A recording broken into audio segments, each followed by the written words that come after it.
Corona काल के बाद क्रिकेट के मैदान पर बहुत कुछ बदल रहा है, लेकिन नहीं बदल रही है तो पाकिस्तान की सोच। नमस्कार, आप देख रहे हैं हमारी ये खास पेशकश और मैं हूं राजीव मिश्रा। आज बात करेंगे पाकिस्तान की उस सोच की जिसकी वजह से वो अक्सर हिंदुस्तान पर निशाना लगाता है। आखिर पाकिस्तान की इस बिगड़ी हुई सोच के पीछे बड़ी वजह क्या है? क्यों वो बार बार ये सोचता है कि हिंदुस्तान आईसीसी को डोमिनेट करता है? पिछले 5 साल से शशांक मनोहर आईसीसी प्रेसिडेंट थे। ये एक चुनाव था और ये चुनाव इंडिपेंडेंट तरीके से शशांक मनोहर ने जीता था, यानी कि पाकिस्तान ने वहां पर भी अपोज नहीं किया था। अब अचानक पाकिस्तान एक नई डिमांड लेकर आ गया है कि अब आईसीसी का चीफ कोई दूसरे बोर्ड का प्रेसिडेंट बने। अब ये अपने आप में एक ऐसी डिमांड है जो हर किसी के समझ में नहीं आ रही है, क्योंकि सीधे तौर पर पाकिस्तान क्रिकेट बोर्ड ये चाहता है कि हिंदुस्तान का कोई भी शख्स आईसीसी प्रेसिडेंट ना बने। इसके पीछे की बड़ी वजह क्या है वो एक रिपोर्ट आपको दिखाएंगे, लेकिन उससे पहले आपको बता दें हमारे साथ कुछ खास मेहमान भी जुड़ेंगे।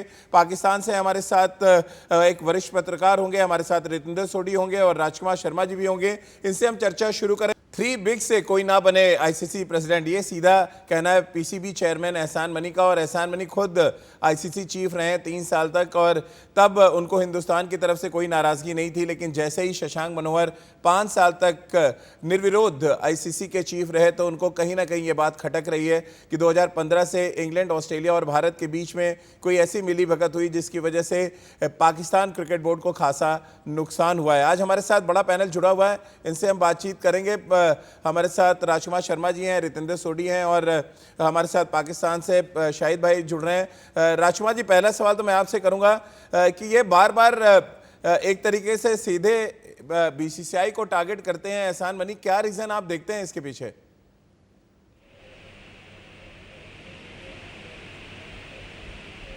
देखिए राजीव, भारत पूरी तरह डोमिनेट करता है आईसीसी में, इसमें कोई शक नहीं है, कोई शुबा नहीं है और वो थॉरोली डिज़र्व करता है। क्योंकि अगर आप देखें फाइनेंशियली भी देखें, 75% जो पैसा आता है आईसीसी में वो भारत के स्पॉन्सरशिप से आता है। और ऐसा नहीं है कि भारत उस वजह से डोमिनेट करता है, भारत डिज़र्व करता है। इसीलिए अगर भारत का वहाँ पे प्रेसिडेंट है पिछले 5 साल से, तो इसमें मुझे नहीं लगता कि पाकिस्तान को बहुत परेशानी होनी चाहिए। जब एहसान मनी खुद 3 साल वहाँ पे चेयरमैन थे तो भारत ने कभी कोई ऑब्जेक्शन नहीं किया। तो अब पाकिस्तान ज़बरदस्ती का ये मुद्दा उठा रहा है कि भारत डोमिनेट करता है। भारत क्यों नहीं डोमिनेट करे जब फाइनेंशियली भी भारत पूरी तरह से डोमिनेट करता है। हर कंट्री भारत से सीरीज़ खेलना चाहता है, क्योंकि सब जानते हैं कि भारत से सीरीज़ खेलने का मतलब है कि एक अच्छा रेवेन्यू उनके बोर्ड को मिलेगा। और वहीं पर पाकिस्तान, वहाँ पर इतने आतंकवादी कार्रवाइयाँ हुई हैं कि कोई वहाँ पर खेलना नहीं चाहता है। तो इसमें कहीं ना कहीं पाकिस्तान को अपनी गिरबान में झांक कर देखना चाहिए भारत की तरफ उंगली उठाने से पहले। चलिए शाहिद भाई, आपने सुना राजकुमार शर्मा जी जो विराट कोहली के कोच हैं उनका बयान आपने सुना, आपने इंटरव्यू भी पढ़ा होगा जो एहसान मनी ने दिया है एक पत्रिका को। कैसे आप देखते हैं 3 बिग का क्या मतलब? आपके पाकिस्तान में क्या निकाला जा रहा है? 3 बिग मतलब ऑस्ट्रेलिया, इंग्लैंड और भारत तो हम समझ रहे हैं, लेकिन क्यों नाराजगी है ऐसी कि इन 3 जगहों से कोई आईसीसी चीफ ना बने? जी, तो सबको नमस्कार। राजकुमार जी विराट कोहली के कोच हैं, क्या ग्रेट प्लेयर है। सोधी एक अंडर 15 वर्ल्ड कप था उसमें थे और बड़े अच्छे प्लेयर इंडिया के रहे हैं। तो सबको नमस्कार। यकीनन देखें, ये फोर्ब्स को जो इंटरव्यू दिया है ये फ्रस्ट्रेशन शो करती है। इंडिया पाकिस्तान से नहीं खेल रहा, इंडियन प्रीमियर लीग दुनिया की सबसे बड़ी लीग है, उसमें पाकिस्तानी प्लेयर्स नहीं आते, तो फ्रस्ट्रेशन है उनकी।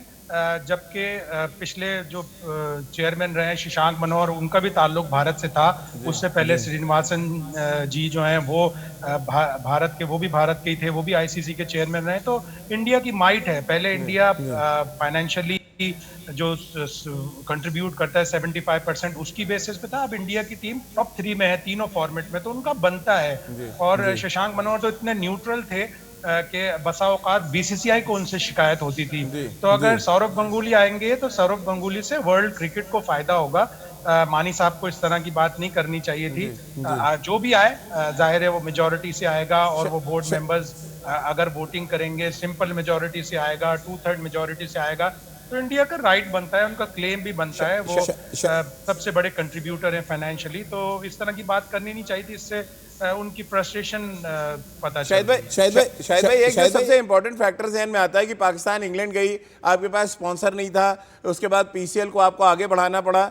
डोमेस्टिक क्रिकेट पे ध्यान न देके, अपने खिलाड़ियों पे ध्यान न देके, आप एक ऐसी संस्था पे ध्यान देना चाहते हैं जहां पर आपकी बिल्कुल नहीं चलती है। आपको नहीं लगता पहले घर सुधारने की बात करनी चाहिए, अपने घरेलू क्रिकेट के स्ट्रक्चर को आप सुधारें और उसके बाद आप आईसीसी की बात करें, बीसीसीआई की बात करें, तो समझा जा सकता है और आपकी बात का वजन होगा। ऐसे इंटरव्यू देने का तो कोई फायदा है नहीं कि आपने सीधे बंदूक उठाई और आपने तान दी बीसीसीआई की तरफ।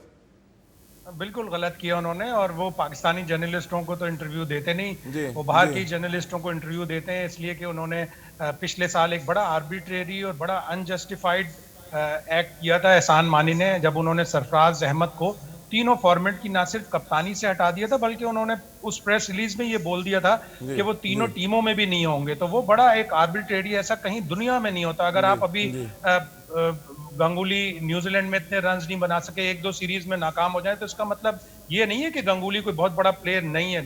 सॉरी, कोहली बहुत बड़ा प्लेयर नहीं है। कोहली एक अजीम प्लेयर है और उसको आप एकदम से नहीं हटा सकते। सरफराज का जाहिर है कोई कंपैरिजन नहीं है कोहली से, लेकिन सरफराज ने चैंपियंस ट्रॉफी पाकिस्तान को जितवाई थी, एकदम से उनको हटा के, तो उनकी अपनी फ्रस्ट्रेशंस हैं जो वो इधर उधर शो करते हैं। वर्ल्ड क्रिकेट को यूनाइटेड होना चाहिए। ठीक है, एक वक्त आएगा जब पाकिस्तान की टीम भी अगर टॉप 3 में आएगी। अभी पाकिस्तान की टीम टॉप 3 में नहीं है, इंडियन तीनों फॉर्मेट की इंडिया टॉप 3 में शामिल है। तो पूरी दुनिया उनसे इसलिए भी खेलना चाहती है कि फाइनेंशियली फायदा पहुंचाते हैं, बल्कि वो टॉप 3 में है, उनकी एक क्वालिटी की टीम है, इसलिए उनसे खेलना चाहते हैं। तो पाकिस्तान को बिल्कुल दुरुस्त है कि अपना पहले हाउस ऑर्डर में करना चाहिए। अगर आपको याद होगा, साउथ अफ्रीका को अपार्थाइड के दिनों में बैन हो गए थे, उन्होंने अपना हाउस इन ऑर्डर किया, अपनी बेहतरीन टीम बनाई, और जब वो 92 के वर्ल्ड कप में आए तो वो सेमीफाइनल खेले। अनलकी थे, उनको फाइनल भी खेलना चाहिए था। तो अपना हाउस ऑर्डर में करें बजाय इस तरह की बात। बिल्कुल, बहुत वाजिब बात कही है शाहिद भाई ने। रितेंद्र, आप सुन रहे हैं लगातार ये चर्चा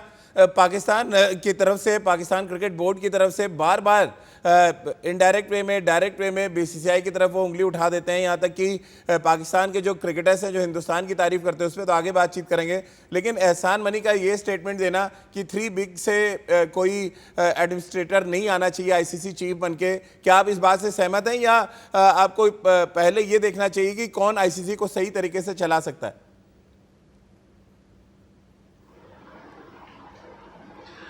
रजी, सबसे पहले तो हमें देखना चाहिए कि यहाँ पे किसकी तूती बोलती है। अगर अब भारतीय क्रिकेट की हम बात करते हैं, भारतीय इंफ्रास्ट्रक्चर की बात करते हैं, फाइनेंशियल कंट्रीब्यूशन जो भारत की रही है वर्ल्ड क्रिकेट में, उसकी बात करते हैं, तो भारत डिजर्व करता है। और यहाँ पे वोटिंग होती है, बहुत कुछ जो ट्रांसपेरेंसी है वो दिखती है। तो यहाँ पे अगर ये कहा जाता है कि भारत या बिग 3 में से कोई नहीं होना चाहिए, तो शायद उससे मैं एग्री नहीं करूंगा। And I think whosoever becomes he becomes in the interest of world cricket। और भारत ने अभी तक कुछ भी ऐसा खराब नहीं किया है और वर्ल्ड क्रिकेट को बहुत बढ़िया चलाया है। चलिए, शाहिद भाई हमारे साथ बने हुए, इनसे आगे भी रिएक्शंस लेंगे। रितेंद्र और राजकुमार जी हिंदुस्तान से हमारे साथ हैं और ये अपने आप में एक बड़ा शो है, क्योंकि हिंदुस्तान और पाकिस्तान के रिएक्शंस आप सुन रहे हैं कि आईसीसी का अगला चीफ कौन होना चाहिए। आपने एहसान मनी के स्टेटमेंट को भी यहाँ पर देखा, हिंदुस्तान से क्या कुछ रिएक्शन आए उस स्टेटमेंट के बारे में वो आपको सुनवाया। और दरअसल ये मामला सिर्फ एहसान मनी का नहीं है, पूरा का पूरा जो स्ट्रक्चर है पाकिस्तान क्रिकेट बोर्ड का, वो हिंदुस्तान के अगेंस्ट कैसे काम करता है। इस बात का अंदाजा आप इससे लगा सकते हैं कि पाकिस्तान का कोई भी एक्स क्रिकेटर अगर हिंदुस्तान की तारीफ करता है, हिंदुस्तान के क्रिकेटर्स की तारीफ करता है, तो पीसीबी को बहुत बुरा लगता है। तो चलिए सीधे आपको पाकिस्तान लिए चलते हैं, क्योंकि पाकिस्तान से शाहिद भाई हमारे साथ जुड़े हैं और बहुत बेबाकी से उन्होंने अपनी बात हिंदुस्तान के सामने रखी है। शाहिद भाई, अब ये एहसान मनी का क्या तरीका है कि आप हिंदुस्तान के क्रिकेटर्स की तारीफ करें, रोहित शर्मा, विराट कोहली या जसप्रीत बुमराह की तारीफ हो या महेंद्र सिंह धोनी की तारीफ हो, और वो बात भी बुरी लगती है एहसान मनी को? गलत बात है बिल्कुल, इसलिए कि कोई चीज वर्ल्ड क्लास है, वो किसी भी मुल्क की है, कोई प्लेयर वर्ल्ड क्लास है किसी भी मुल्क का है, उसकी पूरी दुनिया तारीफ करेगी। अगर आप ये कहेंगे कि ये वर्ल्ड क्लास प्लेयर नहीं है, तो इसका मतलब है पूरी दुनिया, वर्ल्ड क्रिकेट ही नहीं पूरी दुनिया, जिन लोगों को क्रिकेट की थोड़ी बहुत भी समझ है, वो आपका मजाक उड़ाएंगे, वो कहेंगे कि आप इस तरह की बात क्यों कर रहे हैं। तो काफी शाहिद भाई, आप लोगों ने कभी पूछने की कोशिश नहीं की एहसान मनी से कि ये जो आप जिस तरह की बातें करते हैं उससे तो रिश्ते और खराब होंगे, मतलब आप विराट कोहली की तारीफ नहीं करेंगे तो आप दूसरा विराट कोहली या रोहित शर्मा बना लें पाकिस्तान में, तो तारीफ हम पाकिस्तान के क्रिकेटर्स की करने लगे। पाकिस्तान में भी एक दो क्रिकेटर हैं ऐसे, लेकिन कोई कंपैरिजन नहीं है। अभी रोहित शर्मा और विराट कोहली, MS धोनी बहुत टॉप लेवल के खिलाड़ी हैं। जसप्रीत बुमराह, इंडिया ने अपनी टीम बहुत अच्छी बना ली, इसीलिए इंडिया की टीम तीनों फॉर्मेट में टॉप 3 में है। उनके प्लेयर्स बहुत अच्छे हैं, वो जाके जिस तरह अच्छी कारकर्दगी दिखाते हैं। पाकिस्तान थोड़ा पीछे है, तो इस तरह की बात नहीं करनी चाहिए। जब वक्त आएगा पाकिस्तान के पास भी ऐसे कुछ प्लेयर होंगे तो फिर आप थोड़ा बहुत कंपैरिजन कर सकते हैं। लेकिन वही वाली बात जैसे मैं कह रहा हूँ ना कि फ्रस्ट्रेशन है, आप फ्रस्ट्रेशन शो ना करें। आपकी क्रिकेट भी चल रही है, आप उसको अपनी क्रिकेट को सुधारें और अपनी टीम को ऊपर लाने की बातें करें। एहसान मानी ने 18 अक्टूबर 2019 को आखिरी बार पाकिस्तानी मीडिया से इंटरैक्ट किया था और उस दिन उनसे काफी सख्त सवाल किए गए थे, जब उन्होंने एक ही प्रेस रिलीज के जरिए तीनों फॉर्मेट से ना सिर्फ सरफराज को कप्तानी से हटा दिया था, बल्कि ये भी कह दिया था कि चलिए शाहिद भाई, समय की थोड़ी कमी, आपको रोकना चाहूंगा। बहुत बहुत शुक्रिया आपका हमारे साथ जुड़ने के लिए।